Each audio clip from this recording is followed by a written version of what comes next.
Di dunia ini kan manusia nggak ada yang sama. Fisikal, wajah macam-macam nggak ada yang sama. Tapi manusia mengejar keseragaman, kesamaan. Kok manusia selalu mengejar untuk menyeragamkan dan seterusnya? Ini kan ada yang salah arah itu. Tujuannya pasti, maaf kalau pakai bahasa agak kasar, pasti kekuasaan. Ya. Dengan diseragamkan orang bisa dikuasai.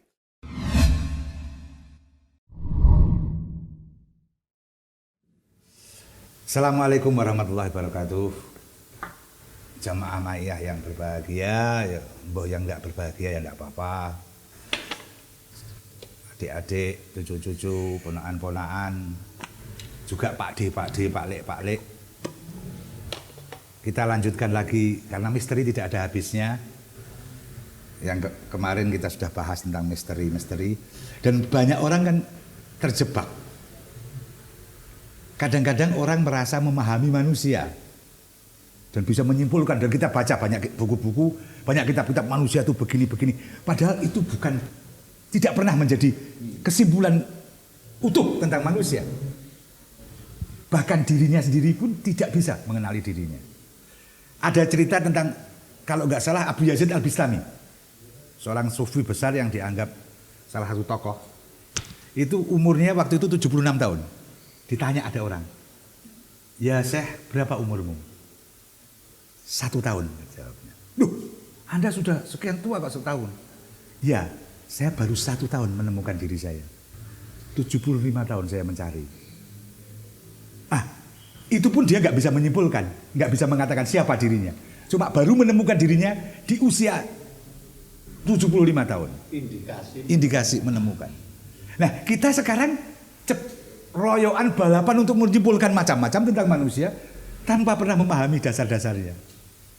Dan kalau kita boleh agak menaik sedikit, hanya satu yang bisa kita pahami kalau kita membersihkan hati. Karena manusia itu cermin dari manusia yang lain. Kalau cermin kita bersih, maka kita akan mencerminkan orang lain dengan bersih. Kalau kita kotor juga akan melihat orang lain kotor. Ini seperti tadi, pada akhirnya orang akan berkumpul. Karena cerminnya akan saling membahas dan saling menumpuk. Kalau bersih sama bersih, dia akan saling berusaha untuk terus walaupun berkonflik dan lain sebagainya. Segelombang akan saling membersihkan. Kalau kotor, dia akan saling menumpui, saling menutupi. Ini saya ngerespon Pak ya, kita dari BPN. Jadi kita nggak ngeritik siapa-siapa, tapi pokoknya dari omongannya pembukaannya Bipanis tadi, ternyata sampai abad 21 ini seluruh tatanan atau sistem atau negara atau apapun ya, kurikulum atau apapun yang diciptakan manusia itu tidak mengarah pada pengenalan terhadap manusia, kan gitu ya. Jadi yang kita kenalkan sekarang misalnya kita mendidik anak untuk jadi pegawai, mendidik anak menjadi alat industri, mendidik anak untuk punya karier ini karier itu, dan itu semua bukan urusan manusia. Itu cuma urusan survivalism, untuk urusan supaya manusia bertahan hidup. Terus ada negara, ada industri, ada modal, ada atau kalau bank, ada segala kasar, macam. Urusan perut. Ya, urusan perut. Jadi kita sampai abad 21 sebenarnya masih memfokuskan diri pada urusan perut, dan itu dari sudut saya pribadi itu agak menyinggung perasaannya Tuhan. Karena Tuhan kan mengatakan wa ma min dabatin, ya, dan tidak ada satu makhluk melata di bumi yang tidak saya jamin rezekinya. Jadi pada sekarang kita konsepnya adalah menjamin rezeki anak-anak kita, generasi berikutnya dan seterusnya. Saya tidak mungkin, tapi memang kita tahapnya hanya sampai ke situ. Nomor 2, makanya sekarang apa yang harus dilakukan? Kita kembali ke Rasulullah. Ya sekarang pekerjaannya seluruh manusia di dunia cuma satu kok yang harus dilakukan, Iqra. Nggak usah seluruh Quran toh, nggak usah seluruh surat Al-Alaq atau urutan juz 30 sampai Al-Quran. Iqra saja kalau dilakukan. Iqra dirimu sendiri. Bacalah dirimu. Tracinglah dirimu, amatilah dirimu, sehingga kamu punya bekal untuk mengamati orang lain, karena kalian saling bercermin satu sama lain gitu. Jadi sekarang itu Iqra aja sudah selesai itu. Menurut apa yang dikatakan Habib tadi, kalau misterinya saya kan sama seperti tadi yang siapa itu yang 75 tahun baru menemukan Abu Yazid Al-Bistami setahun menemukan manusianya. Menurut saya misterinya ada pada kuasa. Kuasa Allah yang diperebutkan manusia. Jadi tentunya intinya di situ, maka itu akan mengkristal. Satu contoh begini, di usia saya sudah tidak memiliki keyakinan bahwa perubahan-perubahan yang ada masyarakat itu bisa diwujudkan oleh, katakan, ada keyakinan yang ya kalau mau berubah ya harus rebut negara. Ya. Kita kuasai negara. Nah, saya tidak punya keyakinan itu, bahkan indikasi-indikasi contohnya pun nggak ada. Ya. Itu baik di agama kayak mau di pemerintahan apa. Intinya kalau perebutan kekuasaan di situ nggak akan bakal mewujudkan tadi. Nggak ada. Ya, nggak mungkin ada eskalasi menuju manusia. Jadi manusia memang sampai hari ini tidak punya minat untuk mengenali dirinya sendiri, kan begitu? Ya. Kan dia punya minat untuk mengenali peta modal, gitu, pasar barang, untuk mengenali jabatan-jabatan konstelasi, bagaimana mencapainya, bagaimana punya identitas di luar dirinya sebenarnya. Iya. Dan itu kan kalau Bib Anies ini kiai kan dia bukan kiai, dia adalah Anies. Ya. Nah, ketika dia Anies dia belum tentu kiai, karena kiai dan Anies itu jaraknya sangat jauh. Sangat jauh. Itu jarak sistemik, jarak peradaban, jarak pendidikan, jarak macam-macam gitu. Jadi sekarang makanya kita disuruh Allah bikin ma'iyah itu supaya setiap orang itu berproses seperti Yazid Al-Bustami tadi itu. Jadi kalau Yazid Al-Bustami 75 tahun dia mencari dirinya. Umur 76 baru dia ketemu dirinya. Nah, sekarang bayangin saya baru 68. Berarti saya masih 7 tahun lagi untuk bisa menemukan dirinya. Atau sudah? Total masih 10 tahun baru ketemu dirinya. Saya tuh 62, berarti masih lebih panjang lagi. Jadi kenapa kok pilihannya kok keluarga yang menjadi pusat basisnya? Keluarga dalam pengertian bisa antar keluarga ya, kayak Mayah itu kan antar keluarga. Pada akhirnya gitu. Nah, bukan berpikir tentang negara. Itu maksud saya itu, karena di situ mestinya kan yang boleh berkuasa itu hanya Allah. Tapi kan kenyataannya sehari-hari yang diperebutkan kan kuasa Allah itu. Dan itu juga ilmu paling sangat elementer. Kan sejak kita umur 3 tahun itu sudah hafal la haula wala quwata illa billah. Tidak ada kekuasaan, tidak ada kekuatan selain di atau pada atau oleh Allah Subhanahu wa taala, kan begitu. Jadi tidak ada pada kita. Not even Muhammad. Jadi Muhammad juga tidak berkuasa, Muhammad juga tidak kuat. Pernah mengaku itu. Jadi yang punya kekuatan dan kekuasaan hanya Allah. Tapi itu kita langgar tiap hari. Gitu. Ada tambahan, Cak?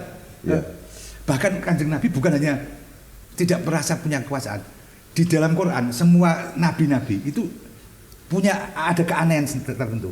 Nabi Musa mengatakan saya Rasul, saya Nabi. Nabi Ibrahim mengklaim, dia saya diutus oleh Allah. Nabi Nuh, lihat semua itu dia yang ngomong, disuruh ngomong. Kanjeng Nabi tidak pernah. Yang mendeklar itu Gusti Allah lewat Quran. Ya ayuhan Nabi, dia nggak pernah katakan saya Nabi, saya Rasul, tidak pernah mendeklar keluar saya Nabi atau saya Rasul. Tapi Quran yang selalu sehingga disebut innaka ala khuluqil adzim itu. Itu kita di tingkat yang lebih. Jadi akhlaknya itu bukan hanya baik tapi mulia. Mulia. Khuluqin adzim. Jadi mulia dalam arti yang luas.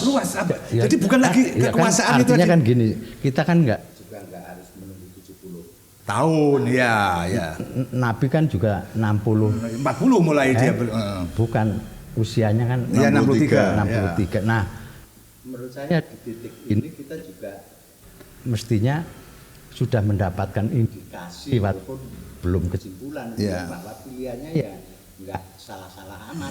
Itu tadi tanggapan saya itu kan tanggapan naif dari cara berpikir akademis sekarang. Jadi kan gini. Jadi kalau Yazid Al-Bustami tadi itu ketemunya orang itu umur 63, dia juga kan bilang 62 tahun saya mencari diriku kan gitu kan. Ya.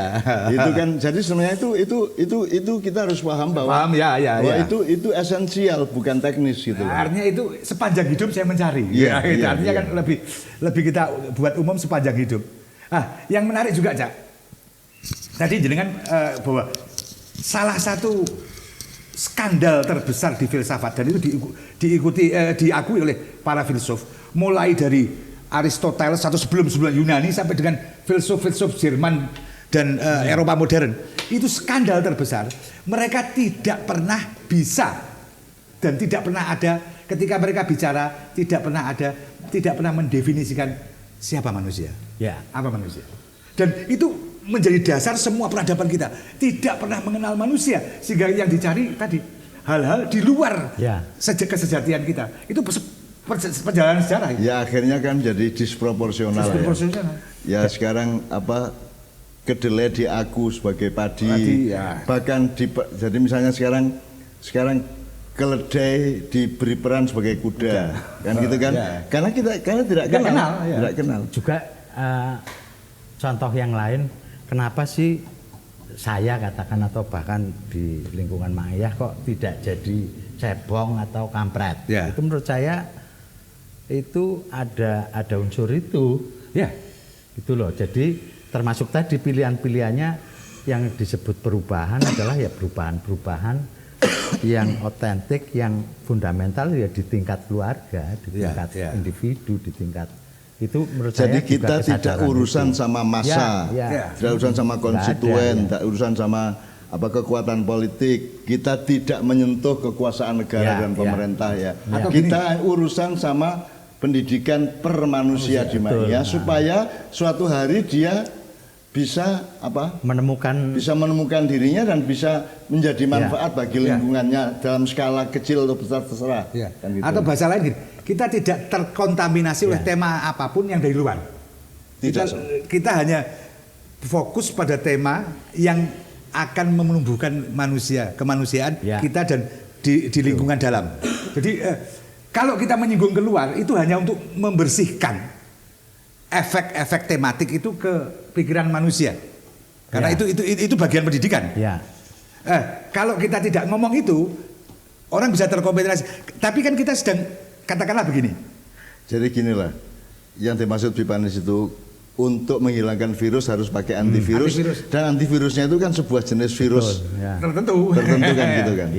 Itu kan kayak pagar. Dan itu kan secara sadar kita pilih gitu loh. Ya, pilihan secara itu. Sadar. Nah, mungkin sekilas harus menjelaskan tentang apa yang kita maksud pendidikan di sini ya. Pendidikan itu bukan hanya sekolah yang selama ini dipahami bahwa pendidikan mesti sekolah. Maka kalau orang yang tidak sekolah berarti tidak berpendidikan. Kalau orang yang tidak sekolah berarti tidak belajar. Bukan itu. Pendidikan adalah interaksi, seserawungan, relasi yang nah kira-kira itu sebetulnya. Jadi di Mak Yah saya kira cukup jelas posisinya di situ. Dan juga ini tidak mengklaim bahwa satu-satunya sistem pendidikan itu Mak Yah. Betul. Tidak menolak yang lain. Tapi ini alternatif yang kita bangun. Karena Mak Yah tidak bersedia memposisikan diri sebagai lembaga fisik tertentu, sehingga tidak ada yang di dalam atau di luar. Semuanya di dalam dan juga di luar. Jadi ini tidak material, tidak teknis, tidak institusional sama sekali. Lebih berupa gelombang kalau. Iya, itu pun gelombang yang juga sangat batin, yang sangat. Karena kalau kita kontekan dengan situasi yang ada sekarang, apalagi dengan dunia digital yang begitu marak, model-model pembelajaran tertutup yang ada selama ini itu kan mengandekan bahwa informasi itu masih susah, masih tertutup. Nah sekarang ini informasi udah terbuka, bahkan banjir informasi. Tapi cara belajarnya masih tertutup. Nah itu yang makanya pilihan Mak Yah sebagai majelis ilmu itu kan untuk memberi ruang bahwa setiap orang adalah subjek dari kemanusiaannya. Setiap orang adalah murid. Iya. Ini kan kayak sebenarnya cara berpikirnya, konsep sama dengan ketika orang dulu buta huruf. Ya. Kemudian buta huruf itu dispesifikasikan Latin. Ya. Orang yang bisa membaca bahasa Arab atau bahasa Jawa tetap buta huruf. Bagi orang bagi rezim bahasa Latin ini. Iya. Nah, itu terjadi di semua Sekarang lini. kalau ada menteri tidak bisa nulis Arab, dia tidak disebut buta Buta huruf. Enggak. Atau bahkan huruf itu kan simbol. Ya. Semua orang ya punya simbol apa aja bisa gitu loh. Nah, itu kan menunjukkan bahwa peradaban ini Ya. bukan hanya kalau kita ngeritik pemerintah, ngeritik apa, itu kan konteksnya dalam kritik peradaban. Ya. Untuk yang kita anggap ini akan menghalangi manusia. Nah, peradaban ini kan gagal dalam titik itu. Artinya selalu membawa manusia pada lembaga-lembaga tertentu yang jadi kayaknya kayak petak-petak yang orang sih. mau nggak mau diternakkan di situ. Gagal kan menurut Bib Anies. Ya. Bagi Oh iya enggak. bagi menyeluruh mainstream ini yang gagal kan Bib Kita. Anies Toto sama saya. Iya. Saya ini kan orang yang sama sekali gagal, tidak berhasil Iya. dan kalah bersaing terus kita tidak berdaya lah pokoknya. Ternyata banyak efek itu. Dan itu yang disebut gagal berhasil tadi. Itu kayak misalnya saya cerita, ini bukan untuk membesarkan apa-apa. Ketika saya buka toko misalnya. Toko waktu itu pernah toko buku, buku. Ada lain buka toko, saya tutup karena nanti saya khawatir kalau mengganggu dia. Yang kedua terus buka toko kelontong, ada di sebelah toko kelontong, saya tutup karena khawatir kalau dianggap menyaingi. Jadi tidak ingin bersaing di titik itu. Nah, orang sekarang kan justru dididik untuk bersaing.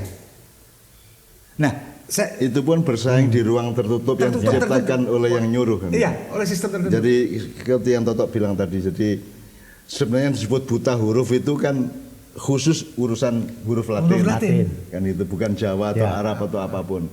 Yang disebut pendidikan itu ternyata adalah kursus untuk jadi pegawai industri. Bodoh itu juga Garap begitu. industri. Bodoh itu bodoh di konteks tertentu. Artinya menurut penilaian mereka ini bodoh. Padahal ada parameter-parameter lain bahwa dia nggak bodoh. Ya. Nah, jenengan Pak Kiai Tohar, jenengan kan Ya. pendidik rakyat, guru rakyat dengan banyak lembaga itu. Ya. Bagaimana menurut jenengan? Saya tetap akan kembali ke Ma'iyah ya. Jadi kalau saya sih merasa bahwa pilihan yang kita pilih secara sadar itu tidak salah-salah amat lah. Bahwa belum kesimpulan oke, tetap artinya begini.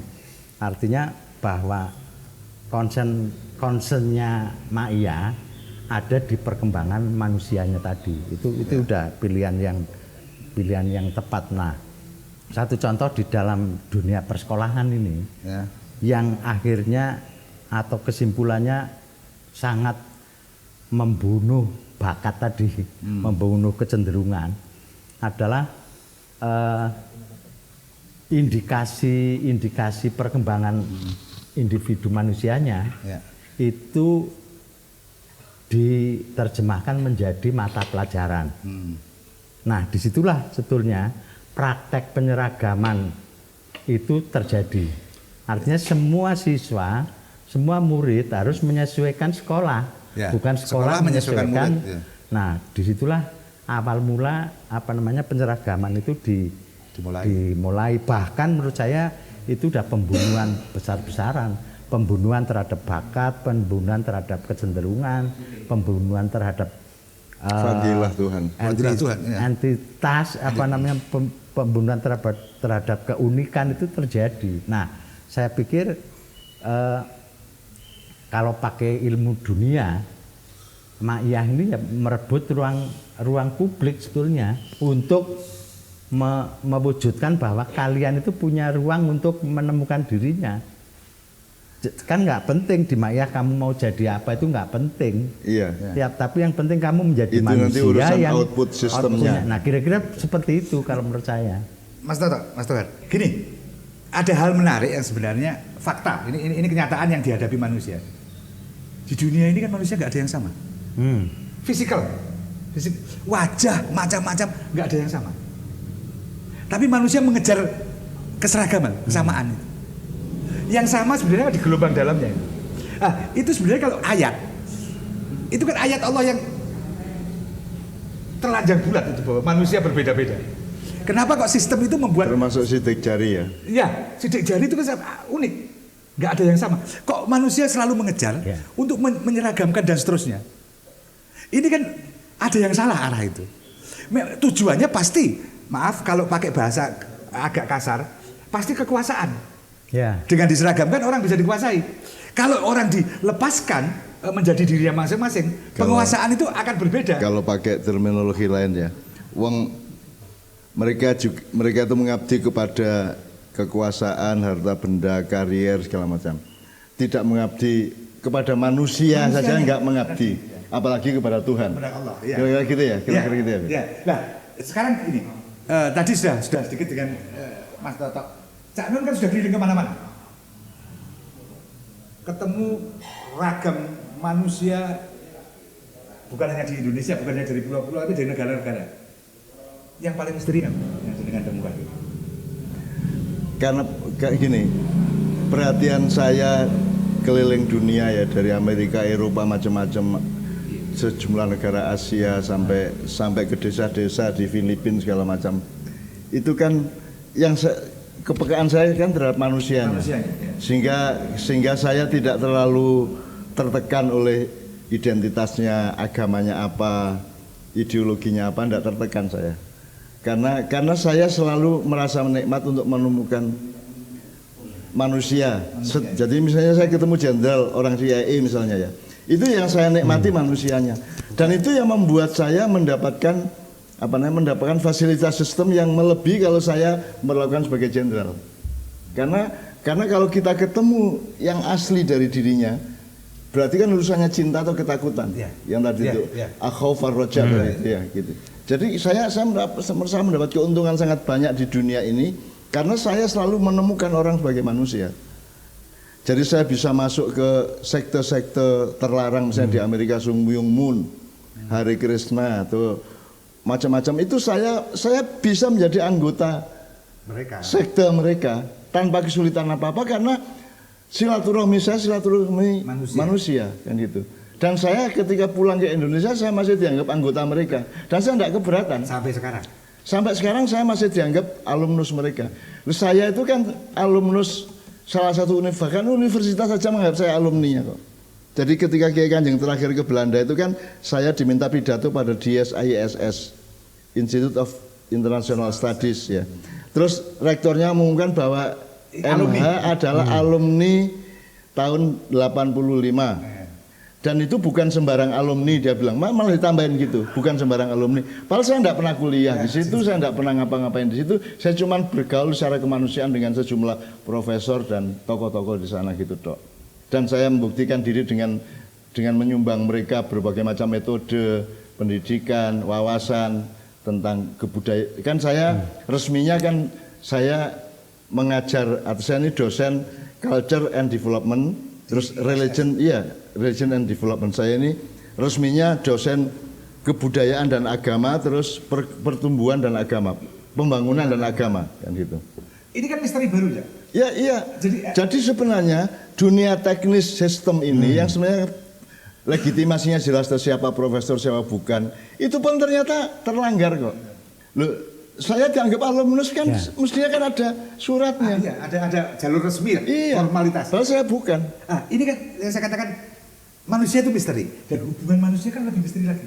Ternyata ketika kita memperlakukan manusia itu muncul misteri lagi, kayak kita ketemu melihat dia sebagai manusia, muncul hal-hal baru yang saya tambah Bib ya. Saya ini pekiwuan. Saya ini orang tidak tegaan, saya selalu punya naluri untuk menyesuaikan diri dan membuat nyaman semua di sekitar saya dalam urusan apapun. Sehingga supaya saya bikin nyaman para dosen dan profesor dan para birokrat di kampus IISS itu, saya mencoba bikin draft untuk bikin disertasi doktor. Jadi saya bikin itu kan bahasa mereka, doktor S2, PhD, itu kan bahasa mereka. Saya mencoba mengakomodasi bahasa mereka, jadi saya bikin draft untuk bikin penelitian dan disertasi. Begitu saya kasih tahu salah seorang profesor yang bersama saya waktu itu, dia bilang, loh, untuk apa Anda ini kan sudah profesornya semua profesor, dia bilang. Loh, saya ini bergaul sama Anda itu untuk belajar kepada Anda, bukan Anda belajar kepada kami, gitu loh. Si profesor itu ngomong gitu. Iya, jadi sekarang itu faktanya di Indonesia toh. Saya misalnya disuruh ceramah di forum rektor atau dia setiap universitas, institut macam-macam kan sangat sering ya, beratus-ratus kalian mungkin beribu-ribu kali ya. Kan sebenarnya itu tidak Bukan wilayah kan kalau formalitasnya itu. itu kan tidak legal. Secara akademis tidak legal. Formalitasnya Nggak mungkin dong saya berceramah di depan kaum akademisi apalagi para elitnya kan begitu kan, nggak mungkin. Itu tidak legitimate, tidak legal secara akademis gitu kan. Tapi saya mengalaminya beratus-ratus kali. Kan? Bagaimana itu bisa terjadi? Karena pada dasarnya mereka manusia. Jadi ketika kemarin kita Zoom sama Fakultas Kedokteran UGM yang sekarang namanya Kedokteran Kesehatan Masyarakat dan Keperawatan ya. Itu kan dialognya spiritual. Temanya itu spiritualitas. Saya bilang ini kan tidak legal tema ini. Karena tidak ada urusannya Fakultas Kedokteran dengan spiritualitas. Tapi saya tidak menganggap ini ilegal karena yang punya ide kan Budekan sebagai manusia, bukan Budekan sebagai pejabat. Bukan sebagai akademisi juga.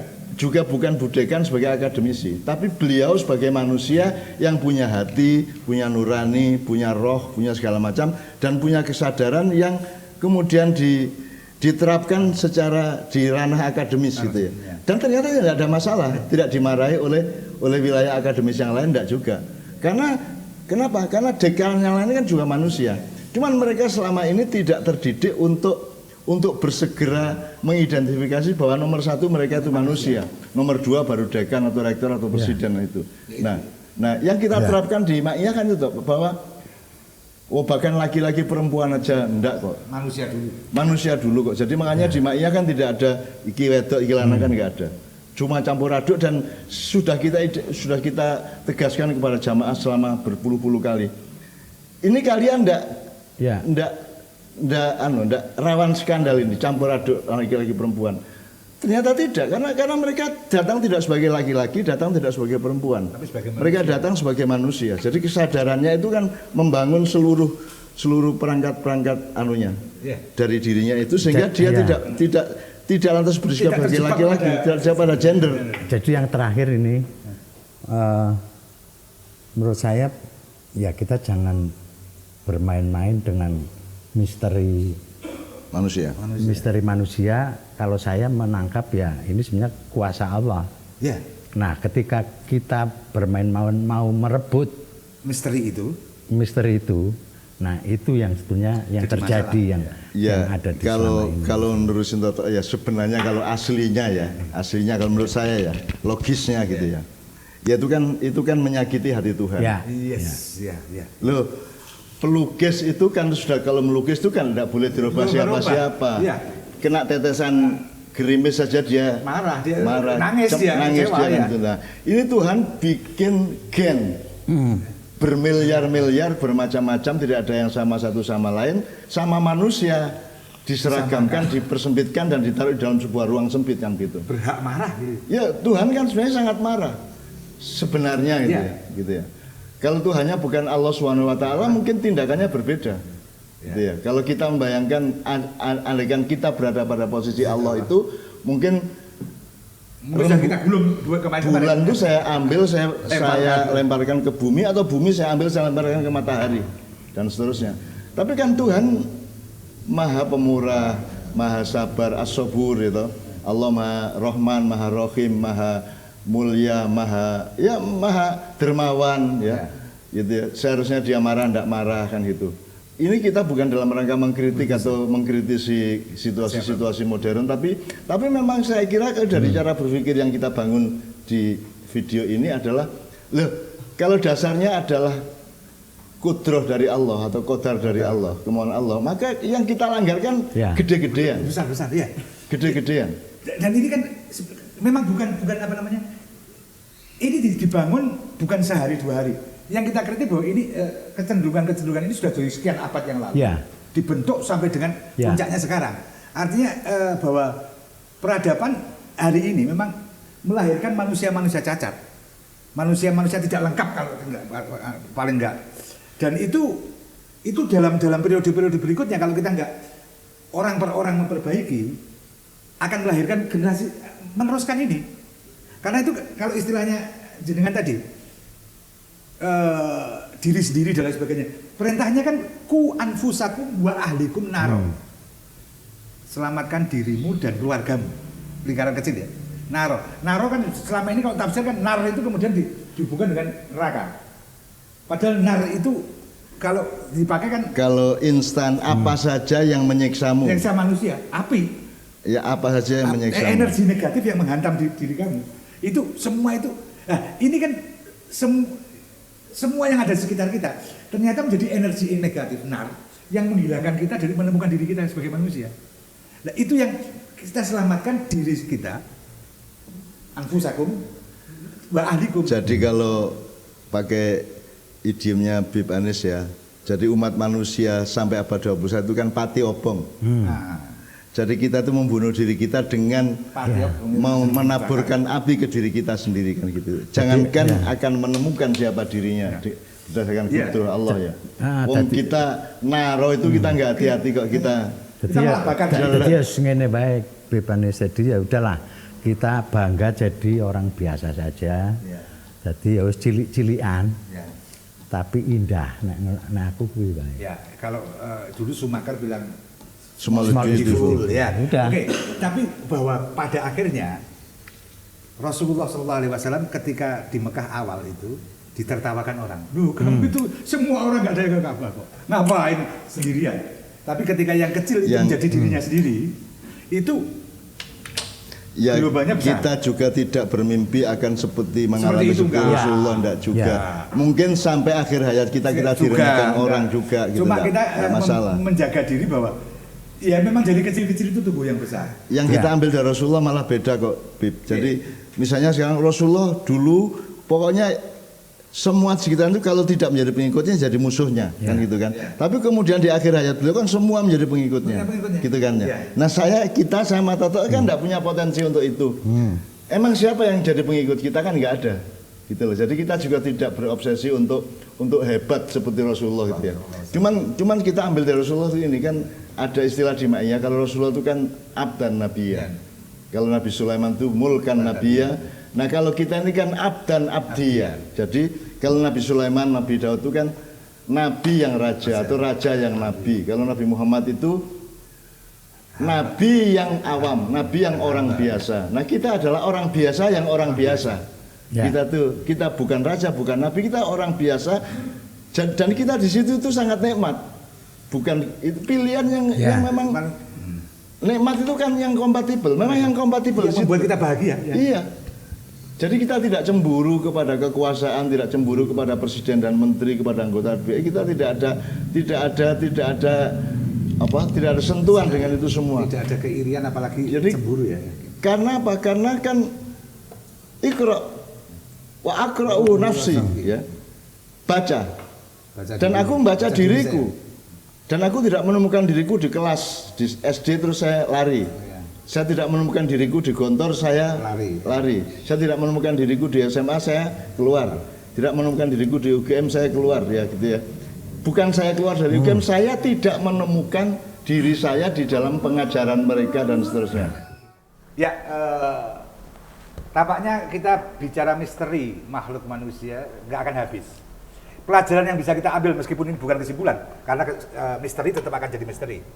Bahwa pertama kali kita tidak boleh semena-mena pada siapapun karena setiap manusia tidak pernah mengenal. Jangan pernah merasa mengenal siapapun. Karena Anda tidak pernah tahu di belakang dia siapa. Bahasa Jawa itu ada siro. Kalau pakai bahasanya Sabrang kan Anda mungkin kenal identitas seseorang tapi tidak kenal personalitas manusianya. Gitu kan. Personalitasnya itu dia, kesejatian dia. Personalitas. Terus Bib Anis kan mengatakan karena siapa di belakangnya. Nah, makanya Iqra itu Bismi Rabbika. Jadi ketika kita harus membaca diri kita, membaca sesama manusia, itu kita harus selalu ingat dialektika bahwa ada Tuhan Bismi Rabbika. Dan Rabb yang disebut situ, pengasuh dan pendidiknya. Iqra Bismi Rabbika. Karena kalau kita melihat orang lain ada Rabb di sana. Jadi kita tidak boleh semena-mena karena kita tidak pernah mengenal. Juga tidak akan mengandalkan kekuasaan dan lain sebagainya untuk mengklaim bahwa si A adalah A, si B adalah B sesuai dengan identitas yang kita tangkap. Mungkin itu yang bisa kita sampaikan. Pokoknya kalau menurut Mas Toto kan sudahlah kita itu pakai Ukuran manusia biasa. Paling kecil. Paling rendah. yang paling awam. Karena yang kata Mas Toto, sudah yang maha besar itu Allah. Allah aja. Manusia enggak usah besar-besar lah. Dan Allah itu kan Ya. yang paling tinggi toh. Ya. Salah satu istilahnya di dalam arsy itu, arsy Allah di atas air. Air itu tempatnya paling mana? Paling rendah, selalu paling rendah. Allah itu paling tinggi, paling besar, tapi selalu memposisikan dirinya di tempat yang paling rendah. Oke, sip. Assalamualaikum warahmatullahi wabarakatuh.